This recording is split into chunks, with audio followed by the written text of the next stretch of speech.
통합 측 하메노이 동성애 대책위원장이신 고영석 목사님 나오셔서 발언해 주시겠습니다.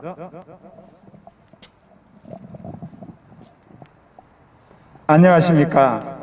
저는 애장통합 하메노이 동성애 대책위원장 고형석 목사입니다. 수많은 사람들이 종교와 정치의 분리를 이야기를 하면서 목회자나 또는 평신도들이 정치에 대해서 이야기를 할 때 수없이 비난을 합니다.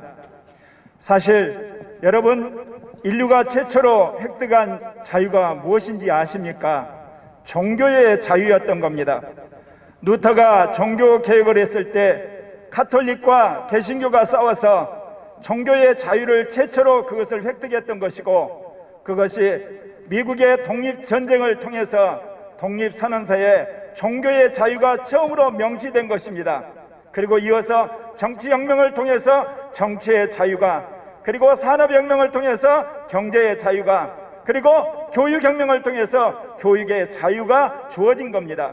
그렇기 때문에 인류가 획득했던 모든 자유의 원천은 종교의 자유로부터 출발했다, 그 이야기입니다. 예수 그리스도의 복음을 믿었던 프로테스탄트가 권력을 향해서 싸울 때 비로소 종교의 자유를 획득하고 정치의 자유, 경제의 자유, 문화의 자유, 그리고 사회의 자유를 획득했던 것입니다. 그런데 오늘날 우리는 군사 독재가 타도된 이 마당에 인테리 독재라고 하는 엄청난 문화적 쇼크 속에 들어와 있습니다. 여러분이 지난 문재인 정권의 4년을 보시면서 무엇을 보게 됩니까? 여러분, 조국 사태와 추미애 사태, 그리고 지금에 있어서 박범계 총장의 사건을 보면서 여러분 무엇을, 법무장관 사건을 보면서 여러분 뭘 느낍니까?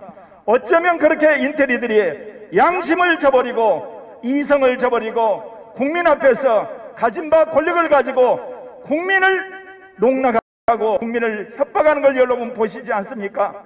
우리 헌법에서는 법 앞에 평등을 이야기하는데 오늘날 법 앞에 국민들이 노예가 되어버렸습니다. 국회가 법을 통해서 국민을 노예화시키는데 우리가 그대로 있어야 되겠습니까? 일찍이 막스가 노동자가 자본가를 해치함으로 말미암아 인간의 평등한 공산사회가 된다고 했지만 여러분 어땠습니까? 평등을 빙자한 공산당이 집권했을 때 4천만에 가까운 사람들이 전부 다 학살을 당하고 감옥을 가고 죽어야 했습니다. 그 이후로 이 네오막시즘이 시작을 하면서 이제 그것을 인권으로, 그리고 또한 공정으로, 또한 이 땅의 사람들의 정말 평화를 빙자해서 또다시 사람들을 노예화시키고 있습니다. 그럼에도 불구하고 이 땅의 목회자와 평신도들이 이 사상의 노예가 되어서 이 사실을 깨닫지 못하고 있다는 사실입니다. 여러분, 소련의 공산당이 무너졌을 때 수많은 기독교인들과 서구라파 시민들은 참으로 환호를 했습니다. 정말 우리가 이제는 자유롭게 종교의 자유와 정치적 자유와 경제적 자유, 그야말로 사회적 자유를 누리는 그런 날이 오는 줄 알았는데 놀랍게도 서구라파의 동성애 전체주의라고 하는 악마가 도사리고 있었던 것입니다. 어떻게 남자와 여자가 아닌 제3의 성이 있습니까? 그런데 동성애를 비판하게 되면 그들을 구금하게 되고 벌금을 물게 되고 회사에서 해고를 하게 되고 사회를 왕따시키는 서구라파의 동성애 전체주의가 이미 지난 세기의 선교를 주도했던 모든 나라를 장악했습니다. 그렇기 때문에 한국의 목회자들과 그리고 평신도들 가운데 일찍 이것을 깨달은 자들이 지금 싸우고 있는데, 오늘날 문재인 정부와 민주당, 정의당이 획책하는 것이 동성애 합법화를 위해서 두 가지 채널로 공격해 옵니다. 하나는 포괄적 차별금지법을 통하여서 동성애를 합법화하는 그런 마각을 드러내고 있고, 또 하나는 오늘 여기 나와 있는 것처럼 건강가정기본법을 통해서 동성결혼 합법화를 획책하고 있는 것입니다. 인류의 기본 단위가 남자와 여자를 통한 건전한 가정에 있는데, 이것을 남자와 남자가 이루는 것도 가정이고 여자와 여자가 이루는 것도 가정이라고 하는 그야말로 동성결혼 합법화를 위해서 가일증 공산당식으로 이름을 멋있게 바꿔서 건강가정기본법이라고 해서 국민을 속이고 있는 것입니다. 여러분, 인류 역사에서 지금까지 가정은 남자와 여자가 결혼해서 이루어지는 겁니다. 성경의 진리에 따라서 일부 다처제도 거부했고, 그리고 일처 다부제도 거부하고, 그야말로 한 남자와 한 여자가 결혼한 일부 일처제를 우리가 확립한 지 몇십 년이 되었다고 해서 어떻게 남자와 남자가 이루는 가정, 여자와 여자가 이루는 가정을 국가가 법으로 제정하고 그걸 비판한 자를 족쇄를 물질 수 있겠습니까? 이것은 그야말로 인테리 독재의 극치를 당하는 것으로서 먼저 목회자와 그리고 교인들이 깨어나야 되고 양심적인 국민들이 깨어나서 이 독재적인 그야말로 교활한 인테리 독재의 마각인 포괄적 차별금지법은 물론이고 건강가정기본법을 우리는 완전히 그야말로 파쇄를 해야 될 줄 믿습니다.